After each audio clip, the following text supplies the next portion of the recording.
ప్రజల కోసం ఖర్చు పెట్టారా? రైట్. అజయ్ గారు, ఇప్పుడు రామారావు గారు అనేటువంటి మాటలకు మీరేమని చెప్తారు? అంటే ఒకటి చందు గారు, ఇక్కడ రామారావు గారు చాలా మాటలు చెప్పుకుంటూ చూడు, ప్రతి దానికి స్టెప్ బై స్టెప్ సమాధానం చెప్తాను నేను. మొట్టమొదటిది, వీళ్ళు నాకు తెలిసి జగన్మోహన్ రెడ్డి పార్టీ పెట్టిన దగ్గర నుంచి కూడా వీళ్ళు మాట్లాడే మాట ఏంటంటే వెన్నుపోటు రాజకీయం. మామకి వెన్నుపోటు పొడిచాడు చంద్రబాబు, పార్టీని లాక్కున్నాడు అన్నారు. నిజంగా వెన్నుపోటు పొడిచి పార్టీని లాక్కుంటే ప్రజలు చంద్రబాబు నాయుడు గారిని గుండెల్లో పెట్టుకోరు. ఎందుకంటే ఎన్టీ రామారావు గారిని ఇప్పటికీ కూడా ఇంకా తరతరాలు ఇంకా వచ్చే జనరేషన్స్ కూడా ఆయన గుండెల్లో పెట్టుకొని చూసుకుంటారు. ఆయన పేరు విన్నా, ఆయన మాట విన్నా సరే గుజ్బంప్స్ వస్తాయి. అలాంటి వ్యక్తికి నిజంగా ద్రోహం చేస్తే ప్రజలు చంద్రబాబు నాయుడు గారికి పట్టం కట్టరు. కానీ కడుతున్నారంటే అర్థం ఏంటి? ఈరోజు సొంత కుటుంబం కూడా ఆదరిస్తుంది కదా. ఈరోజు నిజమైన వెన్నుపోటు తెలుసా చందు గారు? అన్న జైల్లో ఉంటే రాష్ట్ర వ్యాప్తంగా పాదయాత్ర చేసి తన గొంతుని వినిపించిన చెల్లి షర్మిల ఈరోజు అన్నే పెద్ద దొంగ అన్నది, అన్ననే హంతకుడుగా చూస్తుంది, అన్నే పెద్ద అవినీతి పరుడు, మా అన్నకు ఓటు వేయొద్దు అని చెప్పింది. అదే 2019లో చెల్లెలతో పాటు కన్నా తల్లి విజయమ్మ గారు కూడా తిరిగారు జగన్ జైల్లో ఉన్నప్పుడు. చివరికి కట్ చేస్తే 2024 ఎన్నికలకి విజయమ్మ గారు కనీసం ఓటు వేయడానికి రాలేదు. ఈరోజు వెన్నుపోటు రాజకీయాల గురించి వీళ్ళు మాట్లాడకూడదు. ఇంకొకటి, డిప్యూటీ సీఎంకి చట్టబద్ధత ఉందా అని మాట్లాడుతున్నాడు. ఏ చట్టబద్ధత ఉందని 2019లో 5 మంది డిప్యూటీ సీఎంలు జగన్మోహన్ రెడ్డి గారు వెంటేసుకొని తిరిగాడండి. 5 మంది డిప్యూటీ సీఎంలు ఏ చట్టబద్ధతతో పెట్టుకున్నాడండి? నేను మళ్ళీ 5 కులాలకు ఇచ్చా అన్నాడు. బీసీలకు న్యాయం చేసే, ఎస్సీలకు న్యాయం చేసే, ఎస్టీలకు న్యాయం చేసా, 5 కులాల వరకు న్యాయం చేయాలి కాబట్టి నేను డిప్యూటీ సీఎంలు 5 మందికి ఇచ్చాను. మరి చట్టబద్ధత లేని డిప్యూటీ సీఎంలు ఎందుకు ఇచ్చినట్లు? ఈరోజు రామారావు గారు అన్నారు కదా, డిప్యూటీ సీఎంకి చట్టబద్ధత ఉందా అని అడిగాడు. మరి లేని చట్టబద్ధతకి 5 డిప్యూటీ సీఎంలు ఎందుకు ఇచ్చారు జగన్మోహన్ రెడ్డి గారికి? తెలియదా పాపం ఆ మాత్రం కూడా? ఈరోజు ఆంధ్రప్రదేశ్ రాష్ట్రంలో ఉండకుండా పక్క రాష్ట్రాల్లో బ్రతుకుతున్నారు చంద్రబాబు నాయుడు, పవన్ కళ్యాణ్. సొంత రాష్ట్రంలోనే జగన్మోహన్ రెడ్డి ఇల్లు కట్టుకున్నాడు అన్నారు. 2019లో ఎన్నికలకు ముందు ఇదే జగన్మోహన్ రెడ్డి చెప్పాడు, నేను మంగళగిరిలో ఇల్లు కట్టుకుంటున్నాను, ఇక్కడే ఉంటుంది, రాష్ట్ర రాజధాని అమరావతిగానే ఉంటుంది, అందుకే మిమ్మల్ని ప్రజలకి నిజం చెప్పటానికే అమరావతిని నేను కోల్చట్లేదు, నిజానికి ఇక్కడే ఉంటుందని చెప్పేసి నేను ఇల్లు కట్టుకుంటున్నాను, ఇదే సాక్ష్యం అన్నాడు. ప్రమాణ స్వీకారం చేసిన తెల్లారి నాకు ఒక రాజధాని సరిపోదు, 3 రాజధానులు కావాలన్నాడు. సరే, 3 రాజధానుల్లో కనీసం ఒక ఇటుక రాయి అన్న వేశాడంటే, ఇటుక రాయి వేయటం కాదు, ఉన్న ఇటుకల్ని కూల్చుకుంటూ పోయాడు.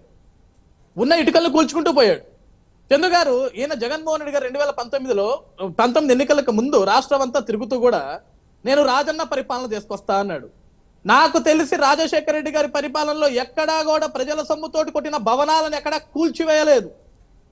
రాజన్న బిడ్డగా చెప్పుకున్న జగన్మోహన్ రెడ్డి వస్తూనే ప్రజాధనంతో కట్టిన, ప్రజల కోసం కట్టిన ప్రజావేదికని నేలమట్టం చేసి పైశాచిక ఆనందాన్ని వ్యక్తం చేశాడు ఈ జగన్మోహన్ రెడ్డి.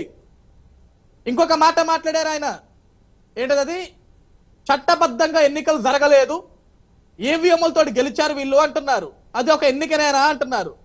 ఈయన మర్చిపోయినట్టున్నాడు, ఎన్నికలకు 2024 ఎన్నికల ముందు 2023లో ఏదైతే ఆంధ్రప్రదేశ్ రాష్ట్రంలో 3 ప్రాంతాల్లో జరిగిన గ్రాడ్యుయేట్ ఎన్నికలు, ప్రభుత్వం మీదే, అధికారుల మీదే, 5 డిప్యూటీ సీఎంలు, ఒక ముఖ్యమంత్రి, ఎంతమంది ఉన్నా సరే మేము గెలిచాం కదా, ప్రజలు మాకు పట్టం కట్టారు కదా.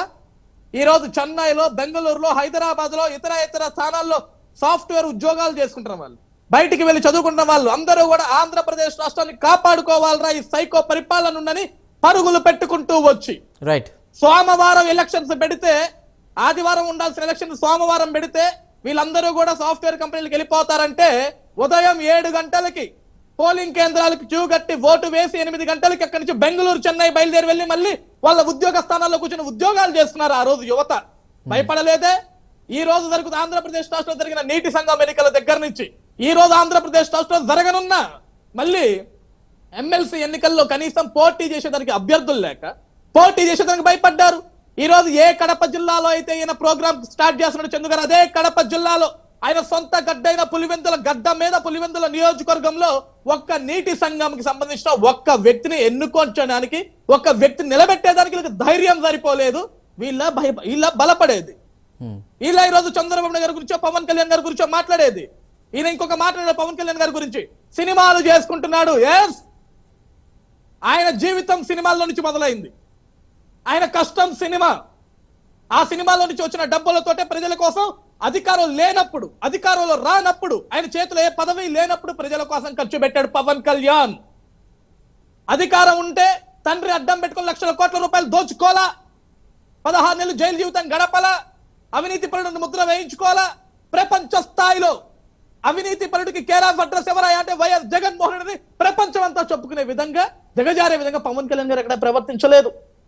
గెలవడన్న వాడు ఈ రోజు గెలిచాడు, డిప్యూటీ సీఎం అయ్యాడు, రాష్ట్రంలో అద్భుతంగా పర్యటిస్తున్నట్టు ప్రజల గుండెల్లో ఉన్నాడు. రైట్ అజయ్ గారు, రైట్ వస్తుంది రైట్ గారు. మనం రామారావు గారితో మాట్లాడదాం. దిశత్యం గారు మీ దగ్గరికి వచ్చే ముందు అజయ్ గారు అనేటువంటి